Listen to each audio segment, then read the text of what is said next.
Welcome to PS 127 academy friends. இது நான் உங்கள் பிரசாந்த்.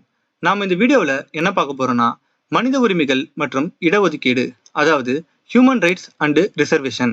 இது 8th and 9th பாலிட்டி புக்கில் இருக்கு ஃப்ரெண்ட்ஸ். இந்த வீடியோடைய PDF லிங்க் டிஸ்கிரிப்ஷனில் கொடுத்துருக்கேன் ஃப்ரெண்ட்ஸ். இந்த மாதிரி எந்த இன்ஸ்டியூட்டும் கொடுக்க மாட்டாங்க ஃப்ரெண்ட்ஸ். இது வரைக்கும் நம்ம சேனலை சப்ஸ்கிரைப் பண்ணாதவங்க சப்ஸ்கிரைப் பண்ணிடுங்க. வாங்க ஃப்ரெண்ட்ஸ், வீடியோக்குள்ளே போகலாம். இப்போ உலகில் எழுதப்பட்ட மனித உரிமைகள் சம்பந்தமான முன்னோடி ஆவணங்கள் என்னன்னு பார்க்கலாம். முதல்ல மகாசாசனம், த மேக்னா சார்ட்டா. இது 1215 இங்கிலாந்துல எழுதப்பட்டது. இது எதுக்காக எழுதப்பட்டதுன்னா, மக்களுக்கு புதிய உரிமைகளை வழங்கியதுடன் அரசரை சட்டத்திற்கு உட்படுத்தியதாம். அதுக்கு அடுத்து உரிமை மனு, அதாவது த பெட்டிஷன் ஆஃப் ரைட்ஸ். இதுவும் 1628 இங்கிலாந்துல எழுதப்பட்டது. இது மக்களின் உரிமைகள் தொகுப்பு என்று அழைக்கப்படுகிறது. அதுக்கடுத்து ஹேபியஸ் கார்பஸ் சட்டம், அதாவது த ஹேபியஸ் கார்பஸ் ஆக்ட். இது 1679 இங்கிலாந்துல எழுதப்பட்டது. இது மக்களின் சுதந்திரத்தை பாதுகாப்பதற்கான சட்டமாக கருதப்படுகிறது. அதுக்கடுத்து ஆங்கில உரிமைகள் மசோதா, அதாவது the English bill of rights. இது 1689 இங்கிலாந்துல எழுதப்பட்டது. இதுல சில அடிப்படை சமூக அல்லது குடிமக்கள் உரிமைகளை அமைத்தது. அதுக்கு அடுத்தது மனிதன் மற்றும் குடிமக்களின் உரிமைகள் பற்றிய பிரான்சின் அறிவிப்பு, அதாவது French declaration on the rights of man and citizen. இது 1789 பிரான்ஸ்ல எழுதப்பட்டது. இந்த சட்டத்தின் கீழ் அனைத்து குடிமக்களும் சமம் என்று கூறுகிறது. அதுக்கடுத்து அமெரிக்க அரசியலமைப்பு சட்டம் மற்றும் உரிமைகள் மசோதா. இது 1791 அமெரிக்காவில் எழுதப்பட்டது. இது குடிமக்களின் உரிமைகளை பாதுகாக்குதான். இப்போ அமெரிக்காவில் உரிமைகள் மசோதா, அதாவது த பில் ஆஃப் ரைட்ஸை அறிமுகப்படுத்தியவர் ஜேம்ஸ் மேடிசன். இப்போ மனித உரிமைகள் அப்படின்னா என்னன்னு பார்க்கலாம். மனித உரிமைகள் என்பது இனம், பாலினம், தேசியம், மொழி மற்றும் சமய வேறுபாடின்றி மனிதர்களாக பிறக்கும் அனைவருக்குமான இயல்பான அடிப்படை உரிமைகள் தான் மனித உரிமைகள் என்று ஐநா சபை மனித உரிமைகள் பற்றி விவரிக்கிறது. ஒவ்வொரு மனிதனும் தங்களுக்கு பிடித்தமான, கண்ணியமான, சுதந்திரமான வாழ்க்கையை வாழ இந்த உரிமைகள் உறுதி செய்கிறது. எடுத்துக்காட்டு, அடிமைத்தனம் மற்றும் சித்திரவதையிலிருந்து விடுதலை, கல்வி மற்றும் வேலைவாய்ப்பிற்கான உரிமை, உயிர் வாழ்வதற்கான உரிமை, கருத்து சுதந்திரம் ஆகியவை மனித உரிமையில் அடங்கும். இப்போ மனித உரிமைனா என்னன்னு பார்த்துட்டோம். அடுத்தது மனித உரிமைகள் கொண்ட அடிப்படை மதிப்புகள் என்னன்னு பார்க்கலாம். முதல்ல கண்ணியம், இரண்டாவது நீதி, மூணாவது சமத்துவம். இதெல்லாம் மனித உரிமை கொண்ட அடிப்படை மதிப்புகள், அதாவது டிக்னிட்டி, ஜஸ்டிஸ், ஈக்குவாலிட்டி. இல்ல கண்ணியம்னா வாழ்வு உரிமை, அடிமை முறைக்கு தடை. இதெல்லாம் கண்ணியத்துல அடங்கும். நீதின்றது நேர்மையான விசாரணை, குற்றத்திற்கு ஏற்றாற்போல் தண்டனை. சமத்துவம்னா சட்டத்தின் முன் அனைவரும் சமம், பாகுபாடின்மை. இதெல்லாம் சமத்துவத்துல அடங்குது. அடுத்து மனித உரிமைகளின் பண்புகள், அதோட கேரக்டரிஸ்டிக்ஸ் என்னன்னு பார்க்கலாம். மனித உரிமைகள் பண்புகள் இயல்பானவை, அடிப்படையானவை, மாற்ற முடியாதவை, பிரிக்க முடியாதவை, உலகளாவியவை, சார்புடையவை. அதாவது inherent, fundamental, இன்ஏலியனபிள், indivisible, universal, interdependent. இதுல இயல்பானவை அப்படின்னா என்னன்னா, மனித உரிமை தானாவே அமைஞ்சுதான். அது யாருடைய அதிகாரத்திலும் வழங்கலையாம். அதுக்கடுத்தது சார்புடையவை, அதாவது மனித உரிமை ஒன்றுக்கொன்று பிணைக்கப்பட்டது. அதனால இது சார்புடையவன்னு சொல்றாங்க. இப்போ ஐநாவின் தோற்றத்தை பத்தி பார்க்கலாம். ஐநா ஏன் உருவாக்குனாங்க அப்படின்னு பார்த்தோம்னா, 2ஆம் உலகப் போரின் போது மனித உரிமைகள் மிக கொடூரமாக மீறப்பட்டது. மனித உயிர்களுக்கு மதிப்பில்லாமல் போனது. ஒரு நாட்டின் அரசாங்கம் மட்டுமே தன் நாட்டு மக்களை முழுமையாக பாதுகாத்து விட முடியாது என்று நிரூபணம் ஆனது.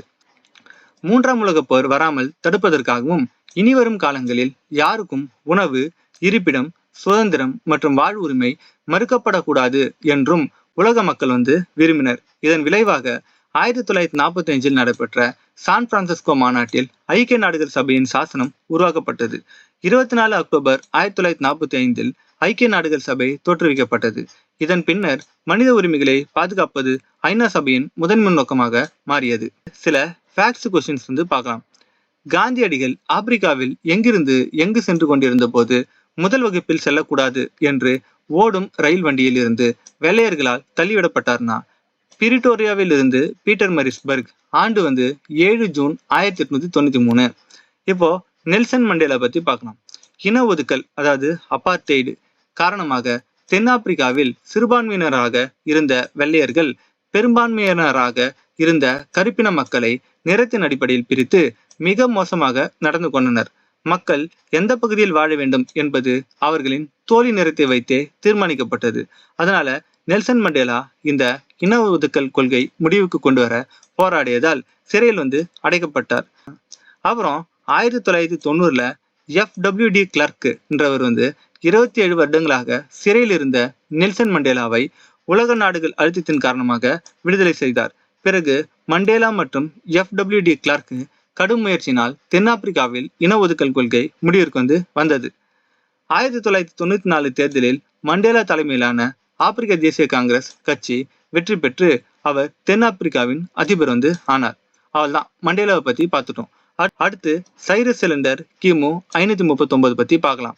சைரஸ் சிலிண்டரை வெளியிட்டவர் பண்டைய பாரசீகத்தின் முதல் மன்னர் மகா சைரஸ்.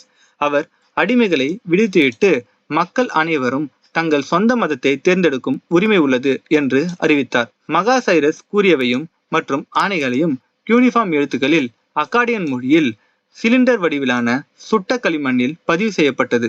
அதுவே சைரஸ் சிலிண்டர் என்று அழைக்கப்பட்டது. சைரஸ் சிலிண்டரில் உள்ளவைகள் ஐக்கிய நாடுகள் சபையின் 6 அலுவல் மொழிகளில் மொழிபெயர்க்கப்பட்டுள்ளது.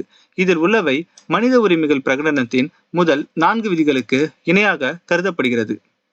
இப்போ சைரஸ் சிலிண்டர் பத்தி பார்த்துட்டோம். அடுத்து, ஒரு செயலை செய்யவோ அல்லது அச்செயலை தடுக்கவோ நீதிமன்றத்தால் அல்லது வேறு சட்ட அமைப்பினால் வழங்கப்படும் எழுத்துப்பூர்வமான உத்தரவு தான் இந்த நீதி பேரணைன்னு சொல்லுவாங்க. அரசியலமைப்பு சட்டங்களுக்கான உரிமைகளின்படி நீதிமன்றத்தை அணுகி தனது வேலை வாய்ப்பை வென்றவர் சார்பு ஆய்வாளர் பிரித்திகா யாஷினி. அடுத்தது, உலகளாவிய மனித உரிமைகள், அதாவது universal declaration of human rights UDHR, அதை பத்தி பார்க்கலாம்.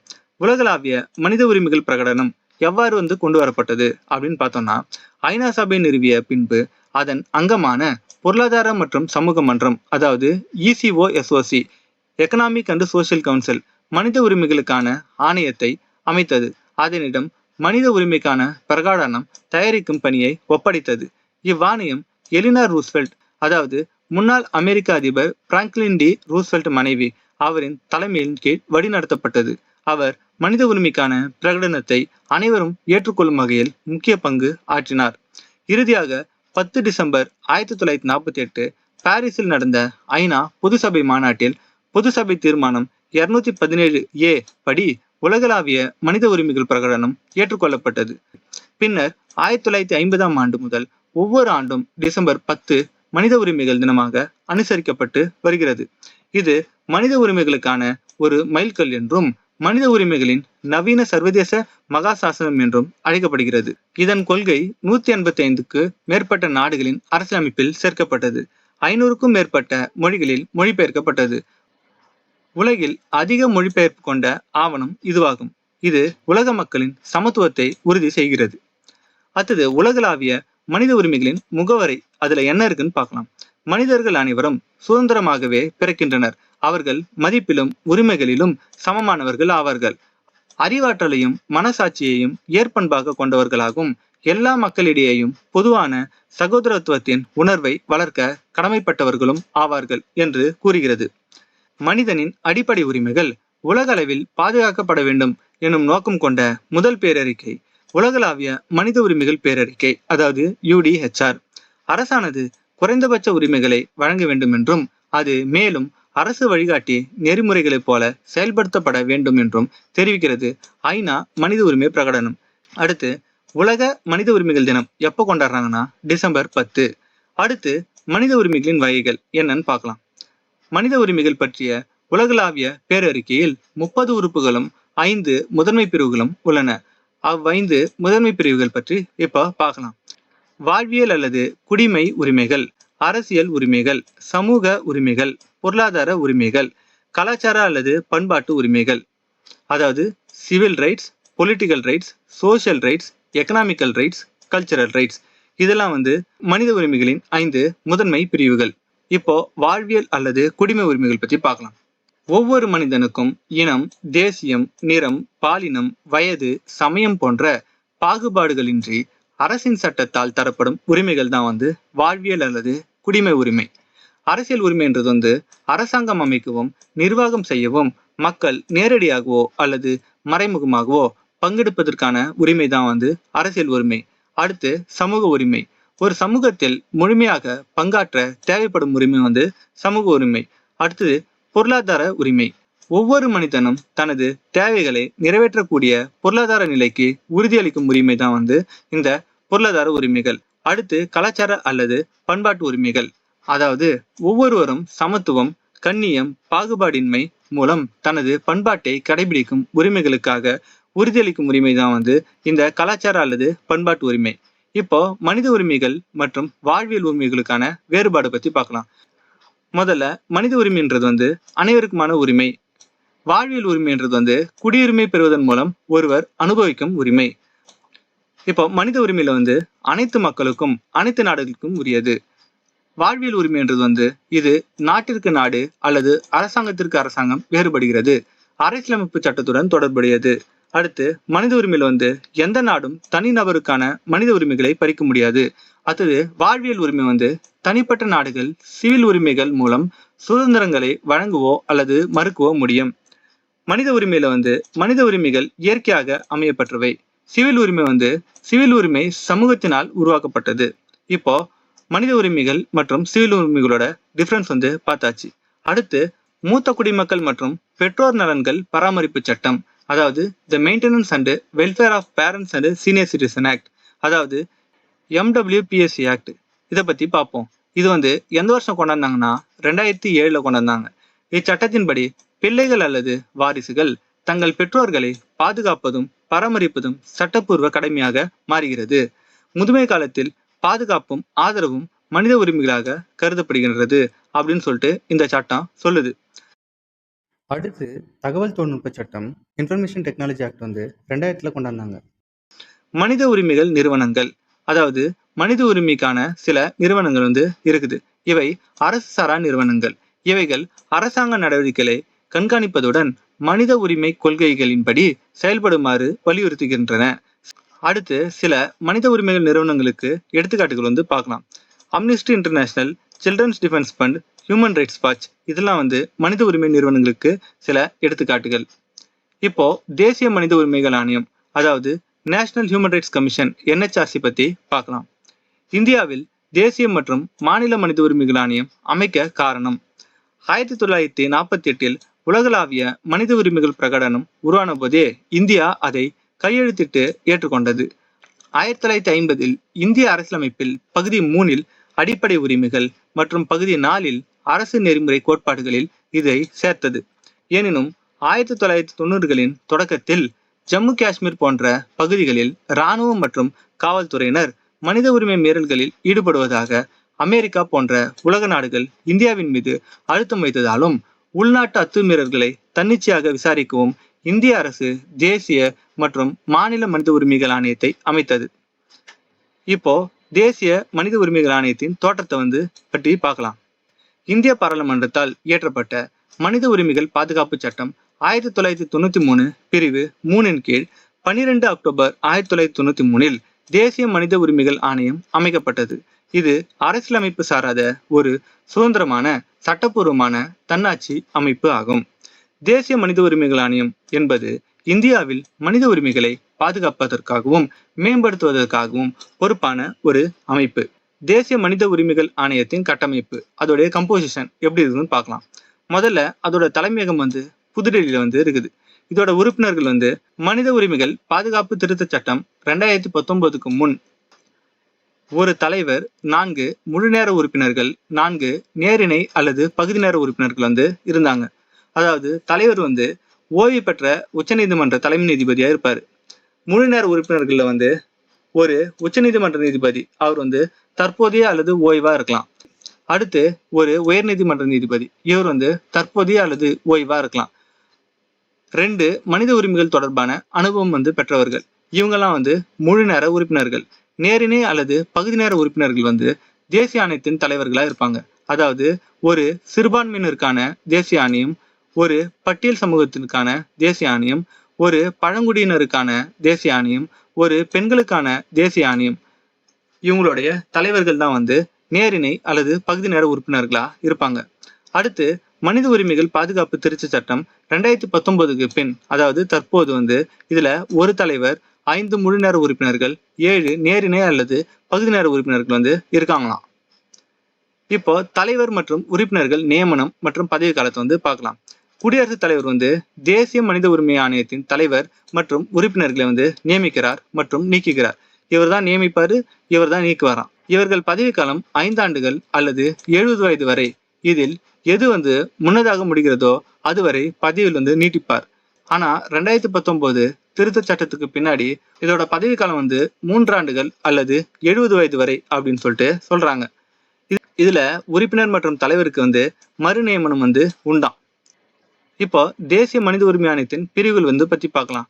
மொத்தம் 5 பிரிவுகள் இருக்குதான். அவை சட்டப்பிரிவு, புலனாய்வு பிரிவு, ஆராய்ச்சி மற்றும் திட்டப்பிரிவு, பயிற்சி அளித்தல் பிரிவு, நிர்வாக பிரிவு, அதாவது law division, investigation division, policy and research division, training division, administrative division.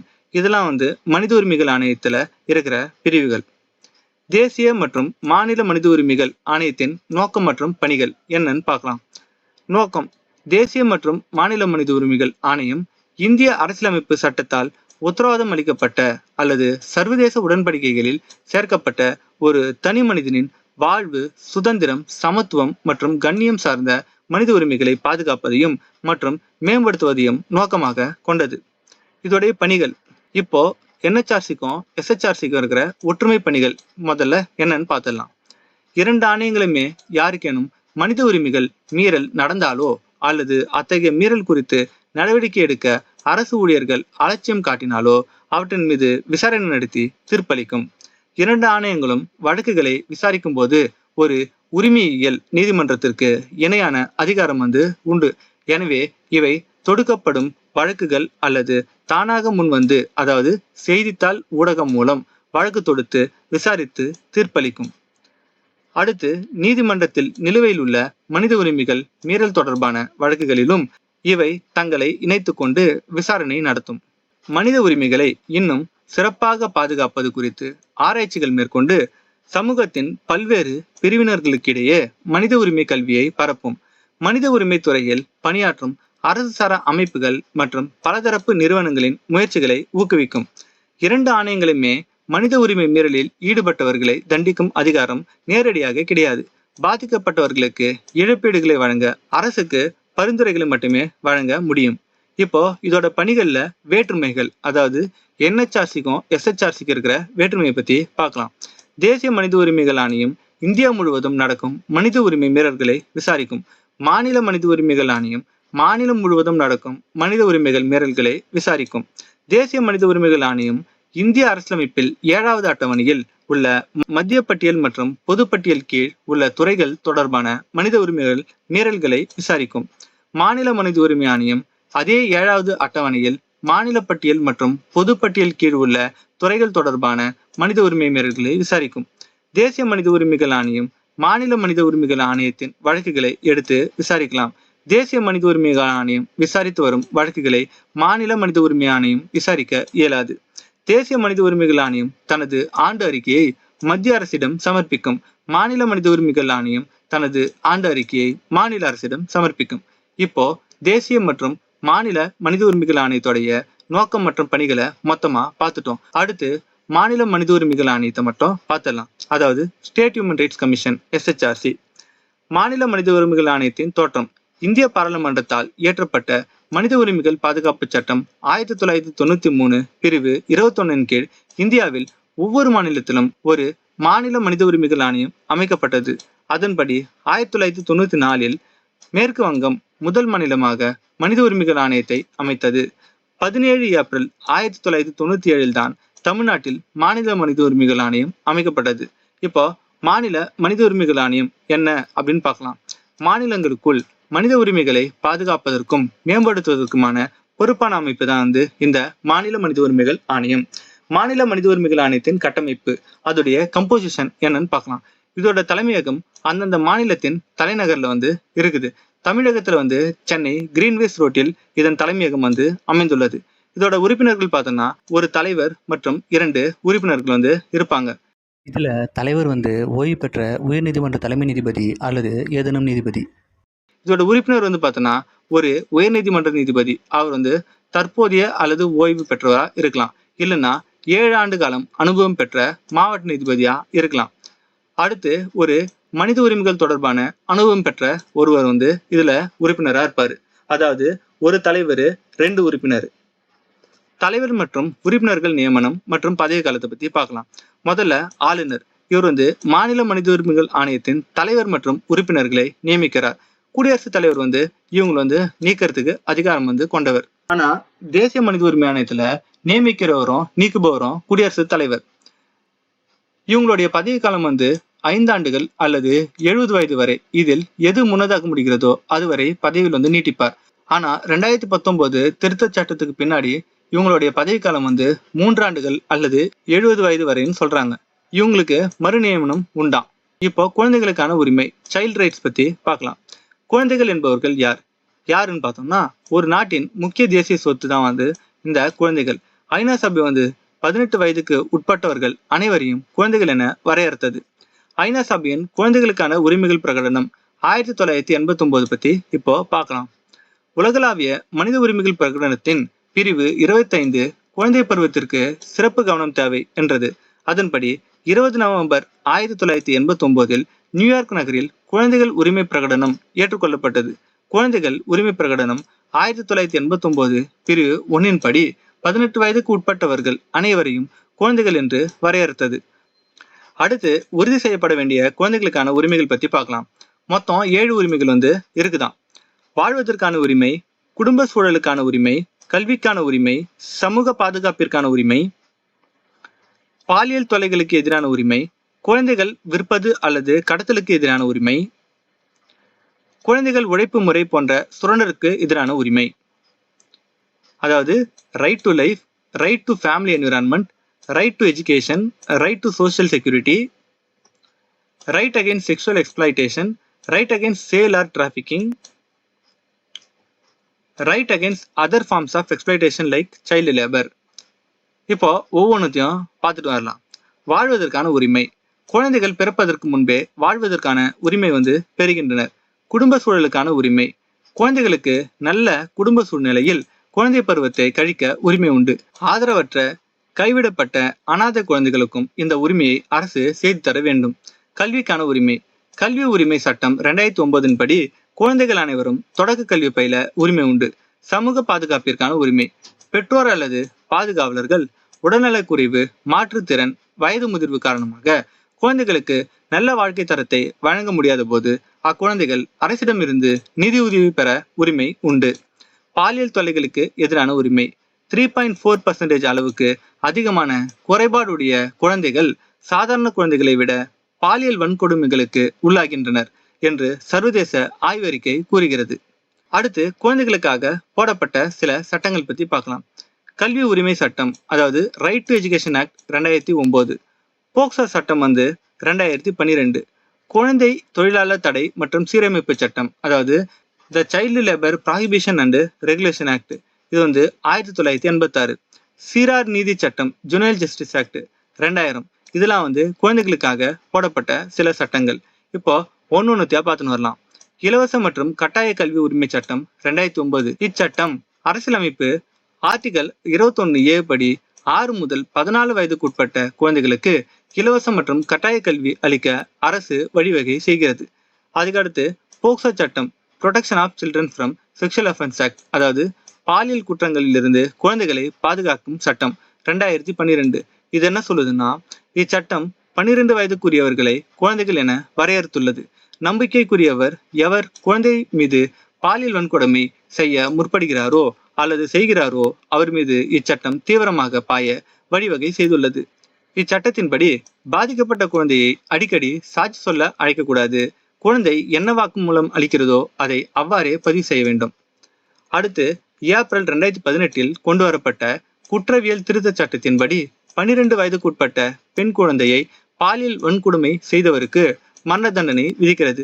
மேலும் குற்றவாளிக்கு விதிக்கப்படும் அபராத தொகை பாதிக்கப்பட்டவரின் மருத்துவ செலவை ஈடுகட்டும் வகையில் வழிவகை செய்யப்பட்டது.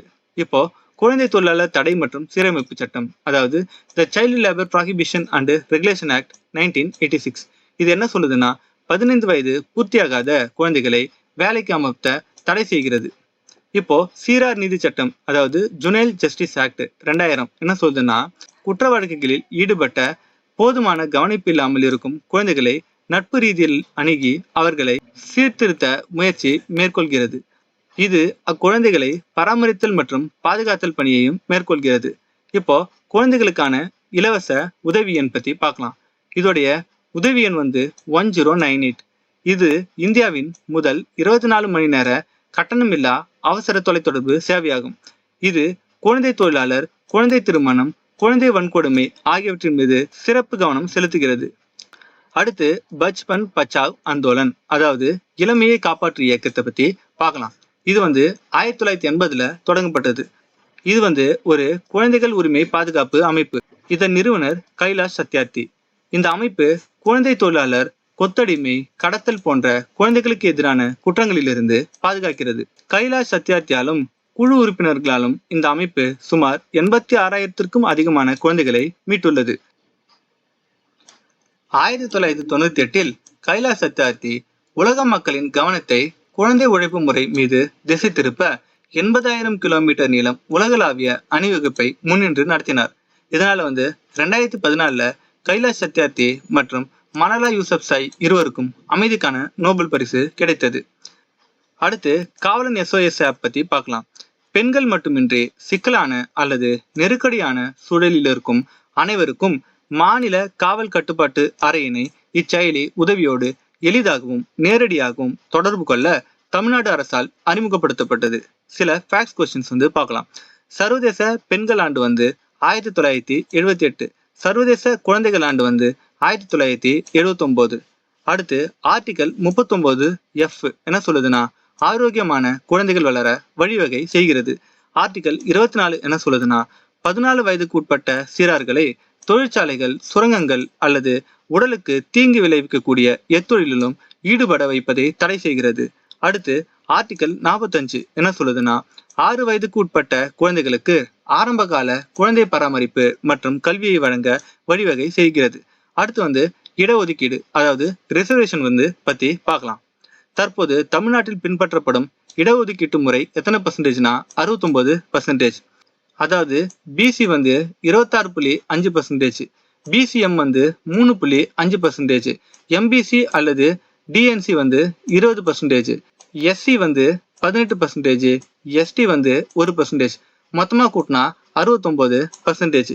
இதுல ஆதி திராவிடர் பிரிவில் இடம்பெற்றுள்ள டேஷுக்கு முன்னுரிமை அடிப்படையில் சிறப்பு ஒதுக்கீடு வழங்கப்படுகிறது. அதாவது அருந்ததியருக்கும்.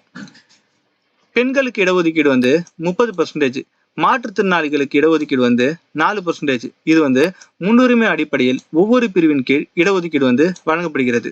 தமிழ் வழியில் கல்வி பயின்றோருக்கு இடஒதுக்கீடு 20%. தமிழ்நாட்டில் திருநங்கையர் அவங்க எந்த பிரிவின் கீழ் கொண்டு வரப்படுவார்னா மிகவும் பிற்படுத்தப்பட்ட வகுப்பின் கீழ், அதாவது எம்பிசி வகுப்பின் கீழ் இவர்கள் கொண்டு வரப்படுவார்கள். அடுத்து தகவல் அறியும் உரிமை சட்டம், அதாவது ரைட் டு இன்ஃபர்மேஷன் ஆக்ட் பத்தி பார்க்கலாம். அரசு நிறுவனங்களின் வெளிப்படைத்தன்மையை கொண்டு வருவதற்காக இயற்றப்பட்ட சட்டம் தான் இந்த தகவல் அறியும் உரிமை சட்டம். இந்த தகவல் அறியும் உரிமை சட்டம் கொண்டு வரப்பட்ட ஆண்டு 12 அக்டோபர் 2005. தகவல் அறியும் உரிமை சட்டத்தின் மூலம் ஒருவர் எத்தனை நாட்களில் தகவல் பெறலாம் அப்படின்னு பார்த்தோம்னா 30 நாட்களில். தகவல் அறியும் உரிமை சட்டத்தின் மூலம் ஒரு அதிகாரி தகவல் அளிக்க தவறும் பட்சத்தில் என்ன நடவடிக்கை எடுக்கலாம் அப்படின்னு பார்த்தோம்னா அந்த அதிகாரியிடமிருந்து கட்டணமாக ஒரு குறிப்பிட்ட தொகை வசூலிக்கலாம்.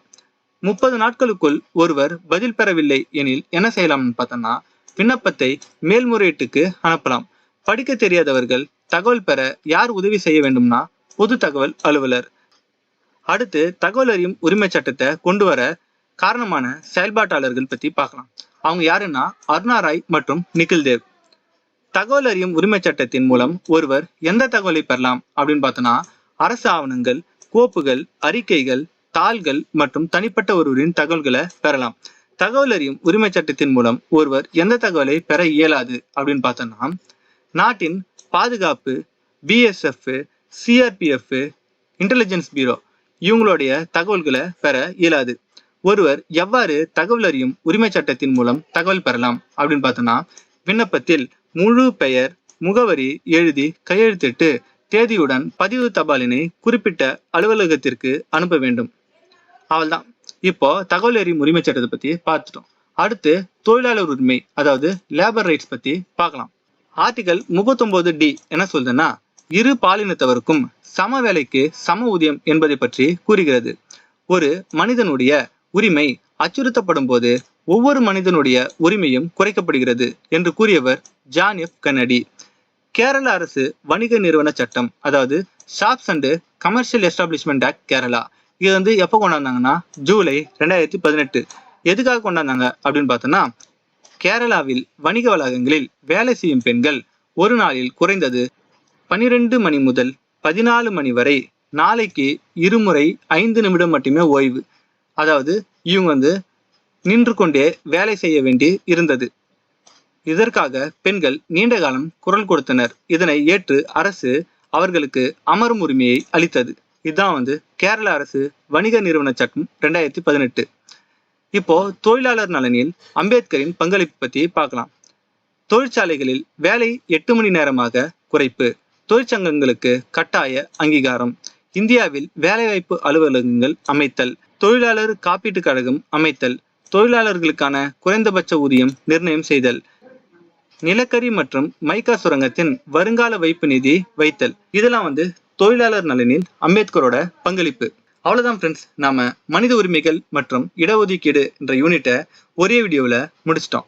இந்த வீடியோ உங்களுக்கு பிடிச்சிருந்தா மறக்காம லைக் பண்ணுங்க, ஷேர் பண்ணுங்க, சப்ஸ்கிரைப் பண்ணுங்க, பக்கத்துல இருக்க பெல் ஐக்கானும் கிளிக் பண்ணுங்க. மறக்காம படிச்சுக்கிட்டு இருக்க உங்க ஃப்ரெண்ட்ஸுக்கும் ஷேர் பண்ணுங்க. இந்த வீடியோ உங்களுக்கு ரொம்ப யூஸ்ஃபுல்லா இருக்கும் ஃப்ரெண்ட்ஸ். அடுத்த வீடியோவில் பார்க்கலாம்.